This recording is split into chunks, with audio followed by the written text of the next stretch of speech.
విజయనగరం జిల్లా కలెక్టరేట్ ముందు ముంజేరు వాసులు ఆందోళనకు దిగారు. భోగాపురం మండలంలో ఐటీ పార్కుకు భూములు ఇచ్చేది లేదన్నారు. ఎయిర్పోర్ట్ కోసం భూములు ఇచ్చామని మళ్ళీ ఐటీ పార్క్ పేరుతో భూములు అడగడం ఏంటని ముంజేరు వాసులు ప్రశ్నిస్తున్నారు. మరింత సమాచారాన్ని మా ప్రతినిధి నాగేంద్ర ప్రసాద్ అందిస్తారు. విజయనగరం జిల్లా నెల్లిమల్ల నియోజకవర్గ పరిధిలో భోగాపురం మండలంలో ముంజేరులో ఐటీ పార్క్ ప్రతిపాదనలు స్థానిక ఉన్నటువంటి గ్రామస్తులందరూ కూడా వ్యతిరేకిస్తున్నటువంటి పరిస్థితి. ఈ రోజు విజయనగరం కలెక్టరేట్ కు వచ్చి కూడా తమ నిరసన వ్యక్తం చేస్తున్నటువంటి పరిస్థితి. ఎందుకు వాళ్ళు నిరసన వ్యక్తం చేస్తారు, ఎందుకు ఈ పరిస్థితి వచ్చిందని మనం తెలుసుకునేటువంటి ప్రయత్నం చేద్దామా.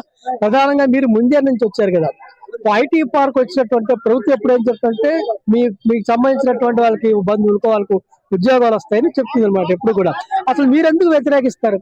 ఐటీ కంపెనీలకి ఆల్రెడీ మేము 800 ఎకరాలు ఇచ్చేసామండి. ఒక్కరికి కూడా ఎవరికి ఉన్న వాళ్ళు కూడా తీసేస్తున్నారండి ఉద్యోగాలు.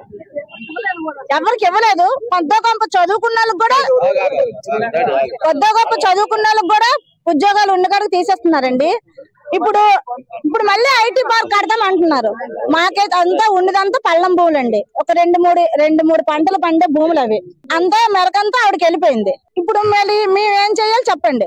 ఇప్పుడు మాకైతే ఏమైనా మాకు అర్హత లేదు, అందులో ఉద్యోగాలు చేసే అర్హత లేదు. ఏవో గిన్నెలు తోముకోవడానికో లేకపోతే వాళ్ళు పాచి పనులు చేయడానికి బాత్రూమ్లు కండగడానికైనా పనికి వస్తాం. కానీ అది అక్కడ పని చేయాలంటే ఆ హిందీయో ఇంగ్లీషో మాట్లాడాలి. అవి కూడా మాకు రావు. అంత చదువులు మాకు లేవు. మా భూమి మేము మట్టి పిసుకొని మేము బతుకుతాను. ఆ మట్టిలో మమ్మల్ని కలిపేద్దామని వాళ్ళు చూస్తాంటారు. మేము వెళ్తామంటే రమ్మనండి ముంజారు భూమి మీదకి. అంతేగాని మేము ఒక సెంటు భూమి కూడా మేము ఇవ్వడం జరగదు. మమ్మల్ని చంపేసి మా సేవల మీద నడిచి వెళ్ళమనండి. ఒక ప్రతిపాదన స్థానికంగా ఉన్న నాయకులు కానీ లేకపోతే అధికారులు చెప్పడం జరిగింది. మీరు తెలుసుకున్నారు. ఇది సోషల్ మీడియాలో ఆ అధికార ముద్రతోనే గవర్నమెంట్ నుంచే వచ్చిన ఎంబ్లంతో సోషల్ మీడియాలోకి వచ్చింది. మ్యాప్లతో సహా వచ్చిన ఉన్నాయి, అందరి దగ్గర ఉన్నాయి. అవి పైగా జేసీ గారు మొన్న ఒక 4 రోజుల క్రితం ఆ ఐటీ సెంటర్ కంపెనీ వాళ్ళని ప్రతినిధులు వేసుకొని ల్యాండ్ చూపించడానికి వచ్చినప్పుడు మేము అడ్డుకోవడం జరిగింది. హైవే మీద అడ్డుకున్నప్పుడు వాళ్ళు ఏం చెప్పారంటే వచ్చి రిప్రజెంట్ ఇమ్మన్నారు. ఇచ్చాము. ఈ రోజు గ్రీవెన్స్ లో మళ్ళీ కలెక్టర్ గారికి పెన్నించుకోవడానికి వచ్చాము. మేము ఆల్రెడీ ఎయిర్పోర్ట్ కి కొంత 2700 నుంచి 3,000 ఎకరాల వరకు ఎయిర్పోర్ట్ కి భూమి ఇవ్వడం జరిగింది. మా పంచాయతీలో కొంత పక్క భోగాపురంలో. ఇప్పుడు మళ్ళీ 1000 ఎకరాలు కావాలని ఉన్న పల్లం భూములు వాళ్ళు కావాలని అడుగుతున్నారు. పొలం భూములు కావాలంటే మాకు బతికేదే దాని మీద. ఇంకా మెట్టు ప్రాంతం అంతా అయిపోయింది. కొంత ఐటీ కంపెనీలకు వెళ్ళిపోయింది. ఒక 800-1000 ఎకరాలు అక్కడ మీకు అంతా మిగతాదంతా తెలిసిందే. ఆ ఐటీ కంపెనీలో ఏ ఉద్యోగాలు వచ్చాయి, ఎవరున్నారు అక్కడ, గ్రామాల నుంచి ఎవరికి ఏమి లేవు. సెక్యూరిటీలో చిన్న ఎయిర్పోర్ట్ లో కూడా లోకల్ వాళ్ళకి ఎవరికి ఇవ్వనే లేదు. అటువంటిది ఈ ఐటీ డేటా సెంటర్లు వచ్చిన వాటిలో మా పిల్లలకైతే ఉద్యోగాలు రావు.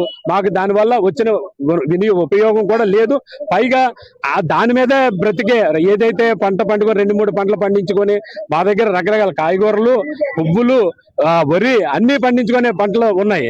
అందువల్ల మేమైతే భూములు ఇవ్వడానికి అది ఇస్తే మా చావే తప్ప. కానీ ఇంకా రెండో అసలు ముంజేరు గ్రామంలో ఎంత గడప ఉంది, ఒకళ్ళు ఎంత స్థలం ఇవ్వాల్సి రావచ్చు, అసలు ఏంటి పరిస్థితి? అసలు ఎంత స్థలం ఇవ్వాల్సి రావచ్చు అనే ఆలోచన మా రైతులకు ఎవరికి లేదు సార్. ఎందుకంటే ఎంత స్థలం ఇవ్వాల్సి రావచ్చు, ఇక్కడ ఎవరైనా 100 ఎకరాల పెద్ద జమీందారీ వ్యవస్థ సార్. అందరిది కూడా అతి సామాన్యమైన కుటుంబాలు.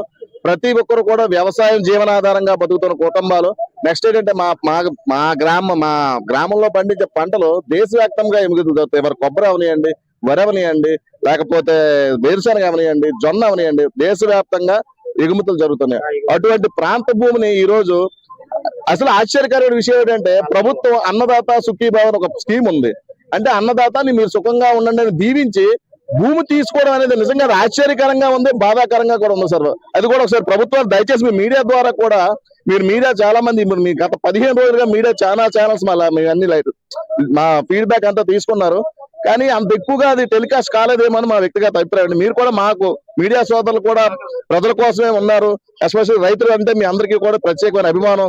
మీరు కూడా ఎక్కువగా మీకైనంత టైం పీరియడ్ లో ఎక్కువ టెలికాస్ట్ చేస్తే మా బాధని, ఇప్పుడు ఏదో ఒక పండుగ జరుగుతుందనో లేకపోతే ఏదో 108 యాక్సిడెంట్ అయిందనో ఇలాంటివన్నీ ఎక్కువ రిపీటెడ్ గా టెలికాస్ట్ అవుతాయి.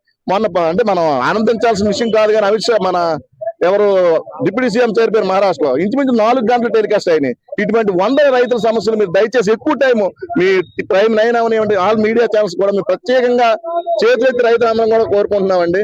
ఎందుకంటే ప్రభుత్వానికి ముఖ్యంగా నేను అదే అడుగుతాను, చంద్రబాబు నాయుడు గారు అవనివ్వండి, deputy CM Annadata Sukhibhava scheme ఎందుకు మీరు పెట్టడం జరిగింది? ప్రభుత్వ కార్యక్రమాలకు కానీ ప్రభుత్వ నిర్ణయాలకు కానీ వ్యతిరేకించే మనుషులం కాదు, ప్రాంతం కాదండి మాది. ఎందుకంటే గత ఇంటర్నేషనల్ ఎయిర్పోర్ట్ అది అవసరమని అనుకొని సుమారు సగం ఒక 2500 ఎకరాల భూమిని ఇవ్వడం జరిగింది. అలాగే మా అవసరాల నిమిత్తం మా కొన్ని కంపెనీలకి భూమిని ఇవ్వడం జరిగింది, ప్రైవేట్ సంస్థలకి. అందులో కూడా మేము ఊహించిన విధంగా ఉద్యోగాలు మాకు అవకాశం కల్పించలేదు. చాలా మందికి మళ్ళీ తిరుగు ప్రయాణం జరుగుతుంది. అది కూడా మేము కంపెనీని ఇటువంటి పరిస్థితుల్లో మేము కనీసం ఇప్పుడు నేను వ్యక్తిగతంగా డిగ్రీ చదువుకున్నానండి. నేను పట్టణ ప్రాంతాల్లోనే పుట్టి పెరిగాను. నా సొంత గ్రామంలో వెళ్ళి నేను వ్యవసాయం చేసుకున్నాను ఉద్దేశంతో నేను నాకు తల్లిదండ్రులు విడిచి నా గ్రామానికి పోయాను.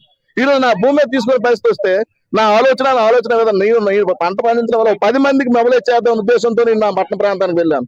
చాలా అన్యాయం. దయచేసి మనం ప్రధానంగా చూస్తే ఏదైతే ముంజేరు ప్రాంత వాసులు చెప్తుంది ఏంటంటే 3 పంటలు పండేటోళ్ళకి పల్లవులు ఇచ్చే పరిస్థితి ఎందుకు లేదంటే గతంలో కూడా అటు ఎయిర్పోర్ట్ కానీ లేకపోతే ఇతర ఫ్యాక్టరీలు కానీ తన అవసరాలు ఎప్పటికీ ఇచ్చి ఉన్నటువంటి పరిస్థితి ఉంది.